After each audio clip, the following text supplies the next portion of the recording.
สบายดีเนาะในคลิปวิดีโอนี้ข่อยจะมารีวิวรุ่น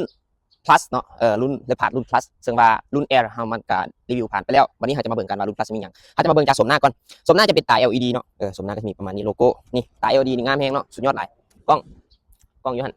มาเบิ่งข้างๆมานี่ข้างๆนี่มันจะมีอันนั้นมันคล้ายๆกันกับรุ่น air เนาะแต่ว่ามันจะต่างกันบน LED แล้วก็มีกล้องนี่กล้องอยู่นี่กล้องข้างเนาะมันจะมีฮอบตัวเลยทางหน้าทางข้างแล้วก็ทางหลังมีครบเลยทั้ง4ด้านแล้วก็มีเส้นนี้เนาะแล้วก็แม็กที่งามเนาะขอบ13คือกันขอบนี่แล้วก็เบิ่งบอลสากคือกันเนาะของหาได้จะไฟบ้านนี่งามนี่แม็กข้างหลังว่าสุดยอดวันนี้มาเบิ่งทางหลังคือกันเนาะมีเซ็นเซอร์4ตัว1 2 3 4แล้วก็มีกล้องถอยตัวนี้นี่กระสมหน้ากระสีข้างหลังกระสีประมาณนี้แล้วก็บนกดเนาะกดนี่เปิดกระโปรงเนาะเปิดทางหลังนี่ทางในนี่ตอนนี้เราไม่ได้ใช้งานเราก็จะพับลงได้อันนี้ถ้ามีคนขี่นี่เขาสามารถใช้อันต่างเครื่องได้เนาะอันนี้เขาไม่ได้พับลงเนาะสามารถพับลงได้นี่เลยนี่พับได้นี่เลยเห็นป่ะกว้างค่อยสามารถขึ้นไปได้เลยนี่เห็นป่ะ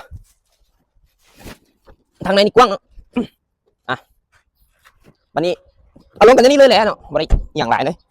ข้างๆนี่คือกันเนาะแต่ว่ามันจะต่างจากตัวแอร์มันจะบ่มีเส้นนี้แต่เอาดีนี่กล้องครบเนาะครบคันถือว่ารวมๆกันสิประมาณนี้เนาะทางหน้าคือกันเนาะทางในนี่คือกันทางในนี่จอมันจะใหญ่ก่อนเห็นป่ะจอมันจะใหญ่ก่อน